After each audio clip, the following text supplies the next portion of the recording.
Bonsoir à tous, Sébastien Ley pour les communautés 4 piliers et notre avenir meilleur. Ce soir, nous poursuivons nos émissions consacrées à des candidats citoyens que nous soutenons pour les élections départementales. Et vous reconnaissez bien évidemment mon compère habituel, Loïc. Bonsoir à tous. Loïc qui est aussi candidat, donc aujourd'hui on ne le reçoit pas comme co-animateur, il est là comme un des invités, mais il est là aussi avec son binôme pour cette élection départementale sur le canton de Melun, nous allons parler, et son binôme c'est Mireille qui est avec nous ce soir. Bonsoir à tous. Merci Mireille, merci Loïc de nous avoir rejoints. Alors comme d'habitude et comme pour les autres émissions, vous vous rappelez probablement la dernière émission avec Jade Escoffier sur le Vaucluse, eh bien nous allons aujourd'hui être ensemble pendant un peu plus d'une demi-heure avec 3 sujets.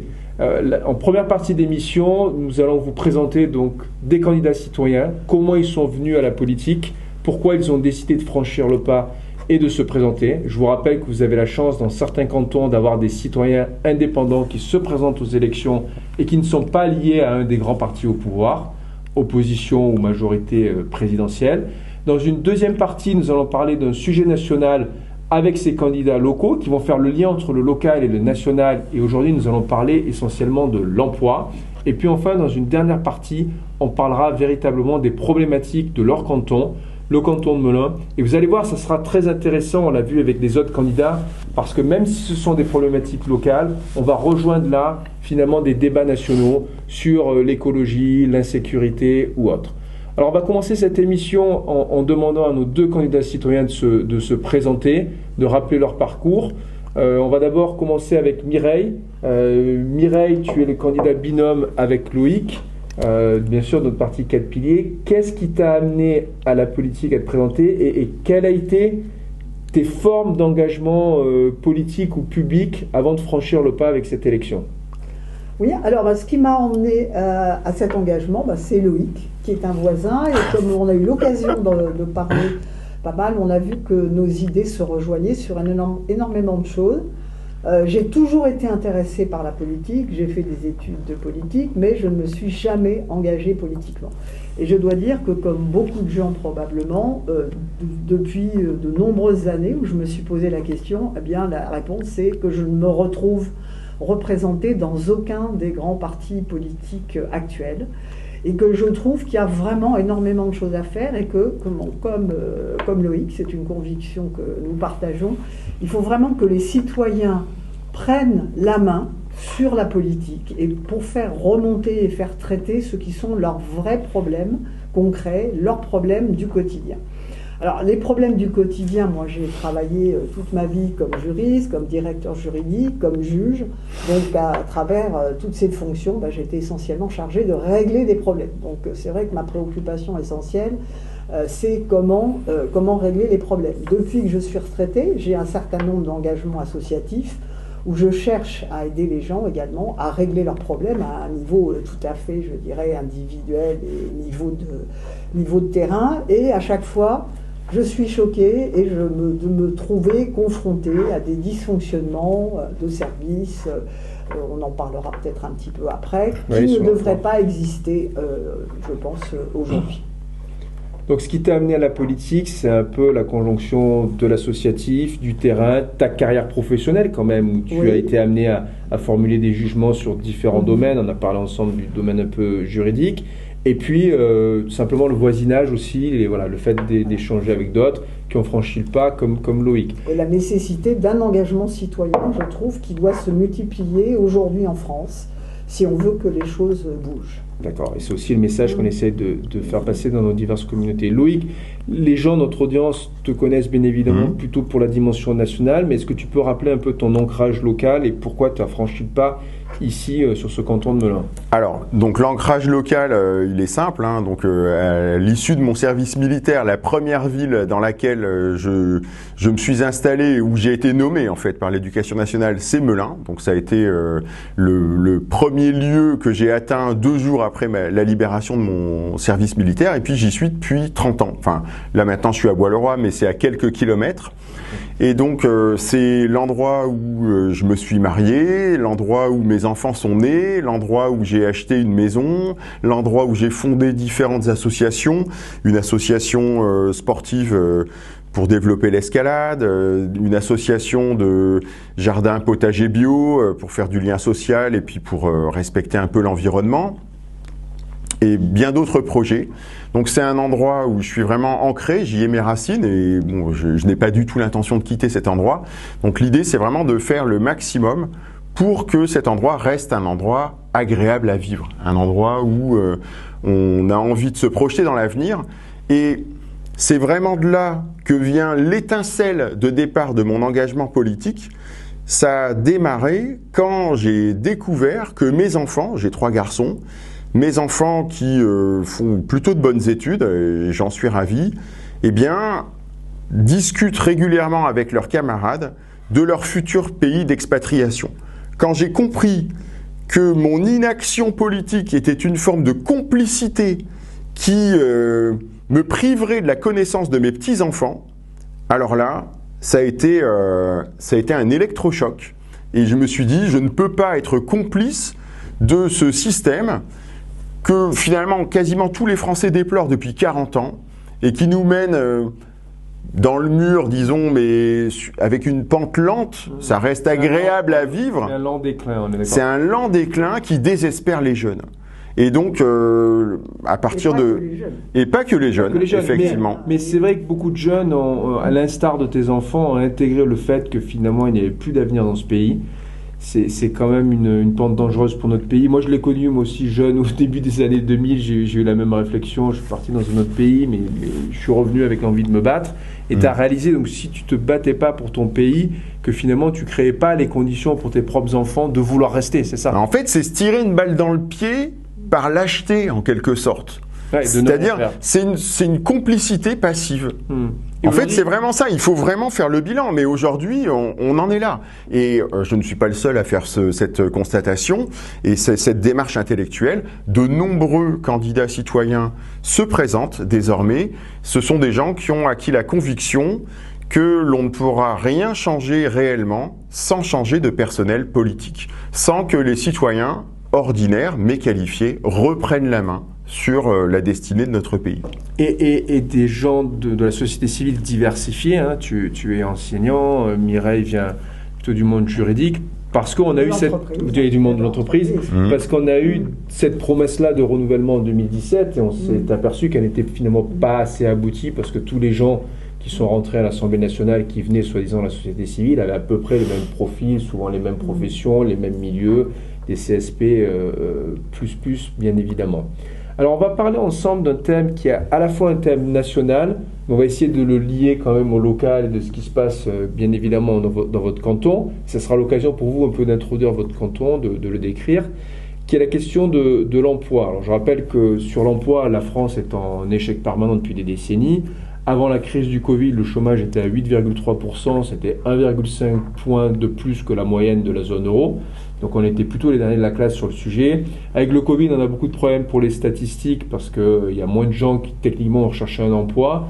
Bref, s'agissant de la croissance, je ne sais pas si vous avez vu les chiffres récents, mais on a alors même que la prévision de croissance pour le premier trimestre était de plus 0,4%, on s'aperçoit qu'on a reculé de 0,1%. Ce qui veut dire que techniquement, on a été en récession sur les derniers mois. On va en sortir de manière très forte avec la fin du confinement et avec le Covid, mais la France a traversé en fait 2 récessions depuis le début de la crise du Covid et même avant, parce qu'en réalité au dernier trimestre 2019, on était déjà négatif.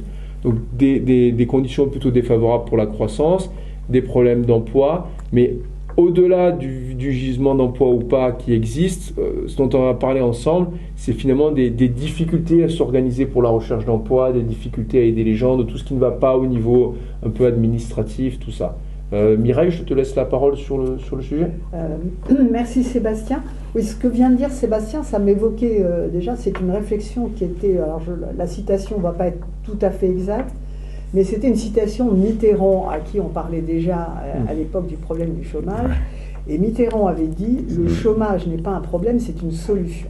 Et c'est une remarque qui était assez juste, et même si elle était très cynique, parce qu'effectivement, malgré toutes les mesures qui sont prises et tous les messages politiques qui sont affichés depuis des dizaines d'années, on ne fait pas tout pour lutter contre le chômage.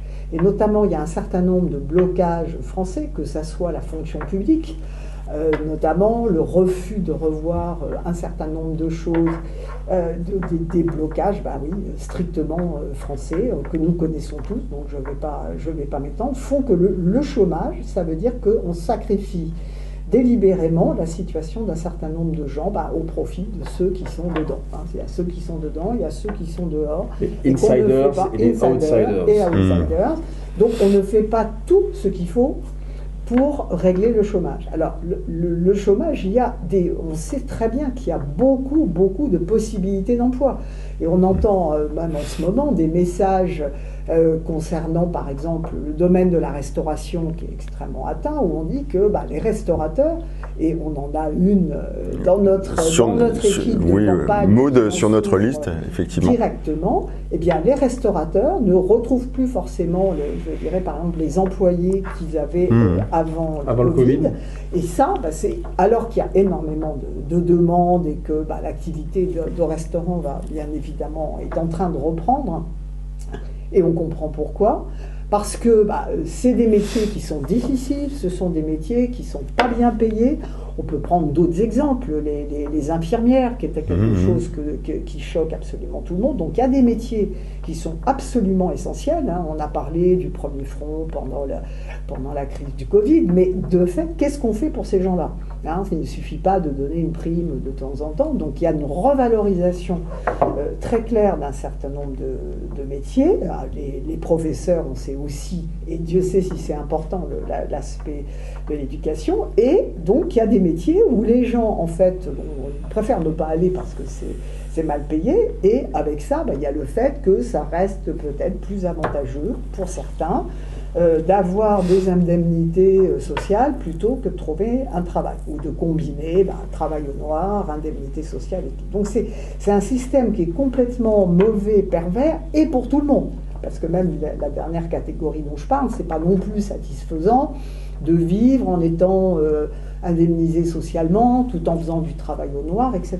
Et par rapport à tout ça, il y a énormément de besoins. Et les blocages et les difficultés, on les voit à tous les niveaux.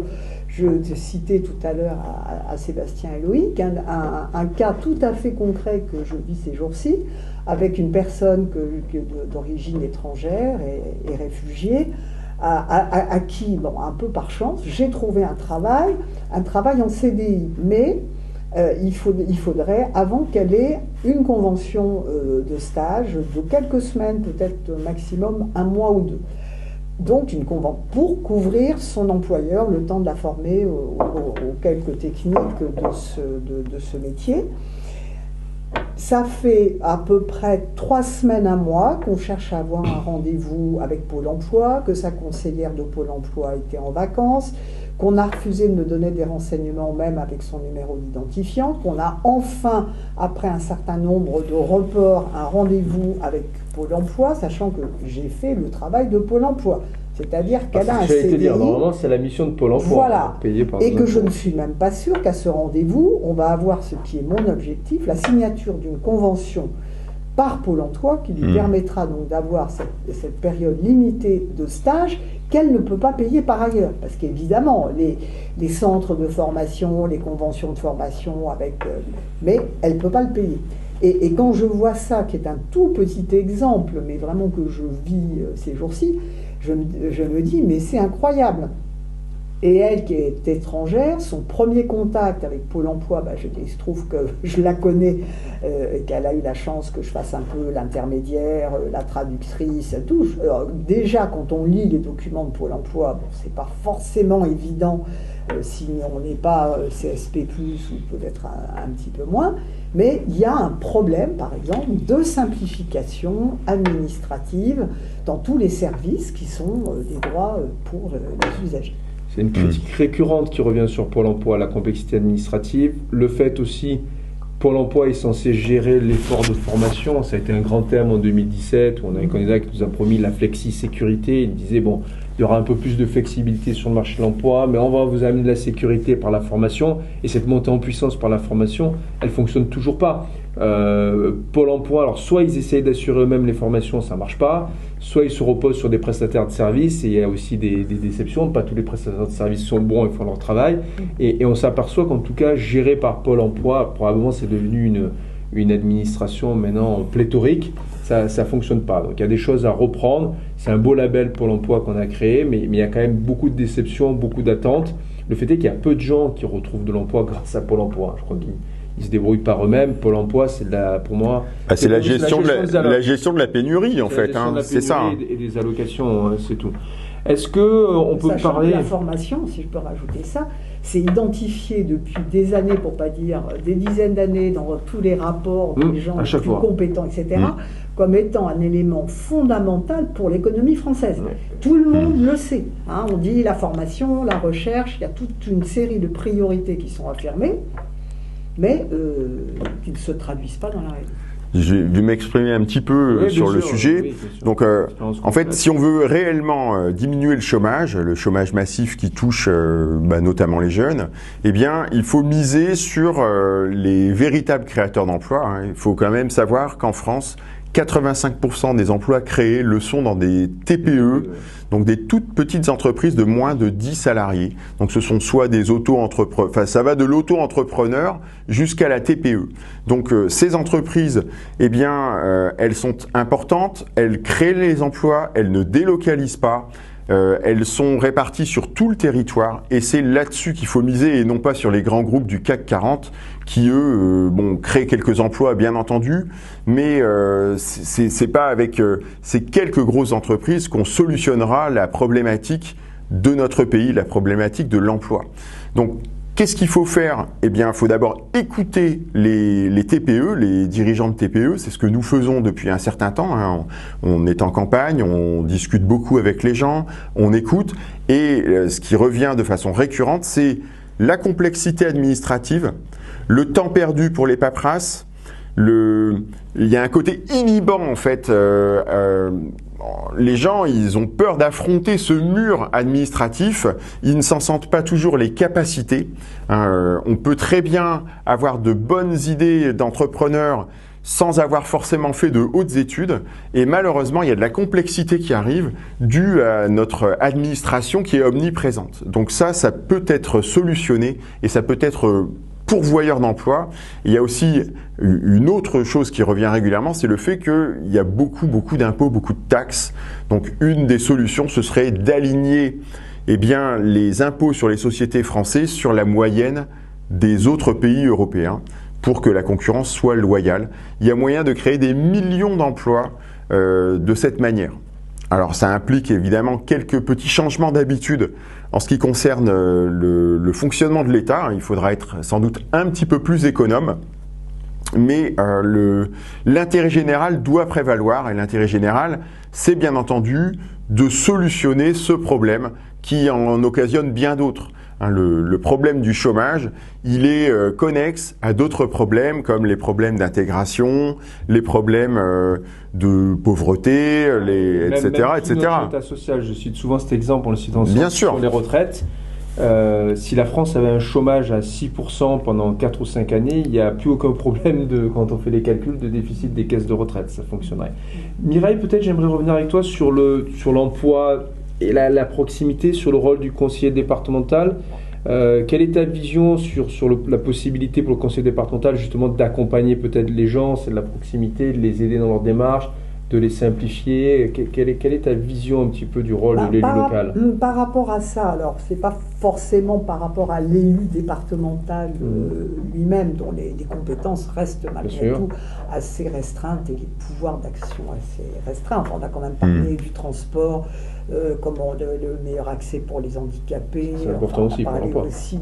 Mais il y a par exemple pour les lycées, je sais qu'on avait parlé des problèmes notamment de sécurisation des lycées, et là ça peut générer aussi des emplois de gens qui ne sont pas forcément des emplois de gens qui ont des très grandes formations, mais ça peut être déjà une première étape parce que je dirais, l'emploi, c'est le point de passage, c'est le point de passage de l'intégration dans la société. Et puis on peut commencer à un petit niveau et puis finir très haut. Je voulais donner un autre exemple aussi peut-être de complexité administrative, parce que je l'ai vécu il y a 15 jours. Ça aussi, c'est un exemple immédiat d'une une association pour laquelle j'interviens. Ce sont les aides qui ont été données à un certain nombre d'entreprises, notamment du secteur de la restauration. Et on me demande d'aider une personne qui est au bord du dépôt de bilan, poursuivie par son bailleur, puisque les bailleurs n'ont pas renoncé à prélever le loyer, parce qu'elle n'a pas les aides. Donc je commence par me dire, c'est quand même la seule personne qui n'a pourquoi n'a-t-elle pas eu des aides? Et elle m'explique qu'elle a eu des aides au début, mais qu'elle a ensuite reçu une lettre de l'administration lui disant le budget de référence qu'elle doit donner pour montrer son chiffre d'affaires antérieurement ne semble pas correspondre à ses déclarations fiscales. Et je dis bon, et après, qu'est-ce qui s'est passé? Elle me dit, ça fait 3 mois que j'échange avec l'administration et que je reçois ces lettres types. Comme j'ai pu avoir un contact avec son expert comptable qui me dit lui aussi je comprends pas, je dis écoutez, le mieux ça serait peut-être que vous passiez un coup de fil à l'administration. Il passe un coup de fil, un quart d'heure après c'est une erreur de l'administration. Donc ça veut dire quand même, en termes d'erreur n'était pas forcément très grave, mais l'impact, ça veut dire que cette dame qui avait un bar, qui marchait très bien avant et qu'elle s'apprêtait à fermer puisqu'elle envisageait, moi en fait elle m'avait consulté mon association pour savoir comment déposer le bilan dans les meilleures conditions. Tout simplement parce qu'il y a quelqu'un qui s'était trompé au niveau de l'administration. Elle n'osait pas, elle recevait des lettres types qui lui disaient toujours la même chose. Donc tu l'as sauvé du dépôt de bilan en fait. Mais un peu par hasard, et parce que son expert comptable a bien voulu téléphoner et c'était, ça remonte à 15 jours. Oui, c'est vraiment un exemple de complexité administrative qui est devenue trop grande pour le commun des Français, quoi. Voilà, ça demande beaucoup de spécialisation. Et les gens, donc, sont perdus. Et pour répondre à la question de Sébastien, donc c'est comment est-ce qu'on peut encore plus développer des sortes d'endroits ou de plateformes où les gens pourraient simplement demander un conseil, parce que souvent, ça n'est même pas des conseils sophistiqués. Mais moi, par exemple, j'ai été juriste, donc souvent, c'est des conseils de bon sens qu'en tout cas un juriste peut maîtriser facilement. Ou faire comprendre une lettre. Certaines lettres administratives ou des lettres d'opérateurs sont volontairement abscons, incompréhensibles, ça je crois qu'on peut le dire. On n'a pas forcément la possibilité d'avoir au téléphone les gens. Mais on peut écrire une lettre en disant merci d'expliquer, etc. Mais 95% des gens ne pourront pas le faire parce qu'ils seront simplement dans une attitude d'intimidation par rapport à l'administration. Sachant quand même que les départements gèrent les CAF, et au niveau des CAF et du RSA, il y a probablement des choses à faire sur l'accompagnement administratif, l'accompagnement à la recherche d'emploi, etc. Ne serait-ce que parce que c'est dans l'intérêt du département pour son budget de remettre les gens au travail ou en formation et qu'ils ne restent pas au RSA, ce qui est la partie la plus difficile souvent du chômage de long terme, etc. Les gens qui passent à Pôle emploi, c'est l'aveu d'échec. Les gens qui passent à Pôle emploi sur 4-5 mois, c'est ceux qui finalement peuvent perdre leur emploi, le retrouver, etc. Ceux qui sont en bout de course au RSA et donc gérés par la CAF et les départements, on est dans les cas les plus difficiles, donc c'est ceux qu'il faut traiter. Ça m'amène à la question du canton, parce que ce matin j'ai eu le bonheur de tracter avec Loïc sur Melun. Donc on a beaucoup parlé avec les gens, on a eu beaucoup de retours de terrain et je trouve que la situation est à la fois spécifique à Melun et emblématique de beaucoup de cas en France et en Île-de-France. Pour simplifier, c'est une très belle ville avec un très bel environnement, notamment naturel, mais c'est aussi une ville qui a changé de physionomie, où il y a beaucoup de gens, et patrimoniale, mais c'est aussi une ville qui a changé de physionomie au cours des dernières dizaines d'années, avec beaucoup de populations qui ont été déplacées de Paris même, qui se sont installées, qui sont plutôt pauvres, pour lesquels on a bétonné très rapidement avec un enlaidissement de certaines parties. C'est ça, de la ville. beaucoup de construction d'immeubles mal intégrés au bâti existant. Souvent du logement social peu intégré de manière peu harmonieuse avec l'architecture, le patrimoine de la ville. Et donc c'est un peu les thèmes qui sont remontés ce matin et j'aimerais qu'on aborde parce que ça concerne le canton de Melun, mais ça concerne beaucoup de Français. On a parlé beaucoup au quotidien de propreté, mais aussi d'insécurité, de changement de physionomie de cette ville. Donc j'aimerais qu'on revienne avec vous, on va peut-être commencer avec Loïc, sur les enjeux en local de cette campagne et du canton de Melun. Les enjeux en local, c'est au niveau du département, il y a quand même le rôle du département, en fait, c'est essentiellement de financer différents projets. Donc il y a quand même moyen de réellement influer sur la vie du canton. Par exemple, les projets actuels qui sont un petit peu en train d'aboutir, ce sont des projets de transport. Il y a le fameux TZN2 là, qui est un projet assez ambitieux et assez controversé de ligne de bus qui aurait un couloir dédié qui transformerait complètement la physionomie de Melun, et un projet de contournement de la ville en construisant un nouveau pont. Alors, ce sont des problématiques qui sont très importantes, mais ce que nous constatons avec Mireille, c'est que personne ne songe à demander l'avis des habitants de Melun. C'est-à-dire, personne ne songe à demander aux gens qui financent et aux gens qui vont le vivre au quotidien ce qu'ils en pensent. Ce sont les élus qui décident pour vous ? Ce sont les élus qui décident pour eux sur des projets qui les concernent au premier chef. Et donc ça, c'est vraiment le message fort qu'on adresse aux habitants du canton. Pour que les citoyens puissent reprendre la main sur leur destinée, il faut impérativement qu'ils soient consultés. Donc il faut qu'il y ait une discussion longue sur le modèle de ce qui se pratique couramment en Suisse, suivie d'un vote. Donc un vote qui peut être soit par référendum local classique ou via une application de smartphone ou via une consultation qui se ferait par ordinateur, donc étalée sur plusieurs semaines. Donc les consultations populaires, c'est vraiment un des points forts du projet que nous proposons aux habitants de Melun. C'est vraiment un moyen de réconcilier les citoyens avec les projets qui les concernent. C'est vraiment réconcilier les citoyens avec la politique finalement.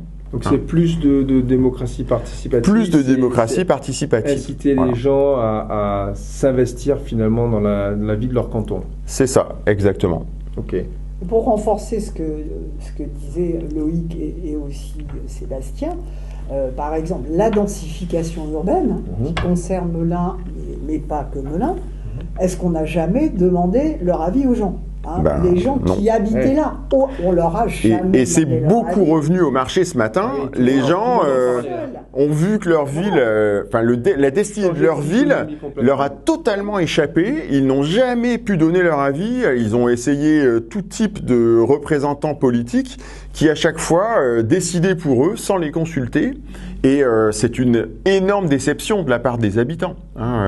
Donc quand on leur explique justement qu'il y a ces possibilités de consultation citoyenne, généralement l'écho était très très favorable. Parce que ni les habitants anciens, traditionnels, ni les gens entrants ne sont certainement contents. Parce que qui est-ce qui peut être content du béton, à part les promoteurs? Moi, ce matin, je n'ai entendu que des frustrations. D'ailleurs, c'était la première question qu'on posait. Qu'est-ce qui vous plaît à Melun? Et dans 8 cas sur 10, c'était « je n'aime pas Melun » où on sentait un sentiment mitigé, mais il y avait plutôt une critique de leur ville qui est finalement assez rare. On aurait pu penser que quand on s'éloigne de Paris, dans des petites communes, les gens sont satisfaits de leurs conditions de vie. Et là, ce n'était pas le cas. Il y avait vraiment une réelle frustration. Il y avait des critiques à l'égard du maire, par exemple, et j'ai été surpris de voir, malgré un environnement naturel qui, au premier abord, me paraissait magnifique, de voir ces frustrations-là. Et puis, on nous a parlé beaucoup, vous voulez revenir, de propreté, un peu de l'environnement, de l'écologie, du saccage, en fait, environnemental. C'est ça, des enjeux du quotidien, en fait. Les gens parlaient beaucoup de problèmes du quotidien qu'ils aimeraient bien voir solutionnés. Alors bon, c'est vrai que le département peut avoir un petit rôle à jouer, mais là, on est quand même essentiellement sur du municipal. Faut être clair. Mais il y a quand même, comme tu le disais, sur le département, des projets de proximité, liés au transport, à la formation et autres. Et puis il y a un autre enjeu qui est très important, c'est que dans la région du canton de Melun, eh bien, c'est de plus en plus difficile d'avoir un médecin. Il y a énormément de gens qui se sont plaints de ça. Donc les médecins qui partent ne sont pas remplacés. Et donc, il y a des solutions. Il y a moyen de créer des maisons médicales, ça fonctionne plutôt bien, où les médecins sont salariés. Il y a beaucoup de médecins qui veulent plutôt un statut de salarié. Et puis ça permet de mutualiser aussi les moyens, parce que les médecins, ils souffrent aussi du surcroît administratif. C'est ça. Médecin, il n'a pas à passer des heures à remplir. En fait, globalement, tout le pays est en train de souffrir d'un excès de temps passé et de normes, de temps passé pour l'administration. Donc, sur le canton, est-ce qu'on peut dire qu'il y a finalement, puisqu'il y a un afflux de population nouvelle, peut-être une surpopulation et que les services publics n'ont pas suivi, ne sont pas montés en puissance ça, pour c'est accompagner possible, parce qu'une peuplement question qu'on se posait, sans avoir forcément tous les éléments de réponse, c'est est-ce qu'il ne va pas falloir la nécessité d'un nouveau lycée, puisque la population... Un nouveau collège, ça devient indispensable. C'est un projet d'ailleurs qui est en cours. Oui, c'est un projet. Ça, c'est une compétence du département. C'est une compétence du département. Les lycées, c'est la région, mais le collège de Melun, c'est à Melun-Nord, il y a une réflexion qui est en cours actuellement. D'accord. Et là, sur les enjeux donc, de cette cantonale, vous êtes la seule liste citoyenne indépendante. Sinon, il y a des représentants des partis. Il y a une liste quand même qui s'appelle majorité départementale. En fait, c'est la majorité présidentielle. C'est une députée En Marche, en fait, En Marche Modem, qui est du coin et qui mène un binôme avec un autre Modem. Et c'est la majorité présidentielle d'Emmanuel Macron. Donc cette liste-là, c'est la vision du pouvoir actuel que vous connaissez. C'est la liste macroniste. Et puis après, il y a une liste de gauche, une liste de droite classique. Il y a peut-être globalement des gens très... en tout, il y a 7 listes. Donc c'est des politiciens professionnels. Ce sont les représentants de partis politiques qui sont... depuis 40 ans. Mais ce sont les gens qui n'ont pas fait leurs preuves depuis 40 ans. Voilà. Mais le paradoxe, pour avoir testé ça sur les marchés, c'est qu'ils sont investis par des partis et en même temps, ils ne les mettent pas véritablement en avant.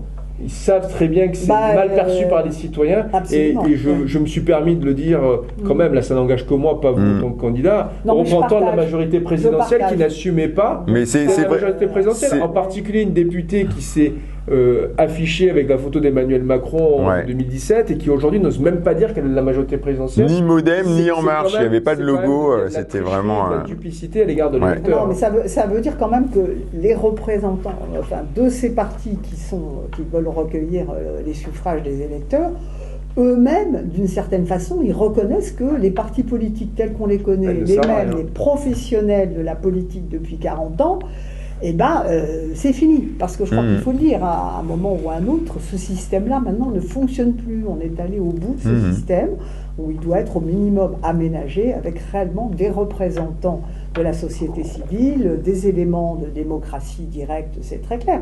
On voit même par rapport à des municipales, c'est pas le thème du jour, mais les maires ont énormément de pouvoir parce que sinon ils ne pourraient rien faire, c'est très clair.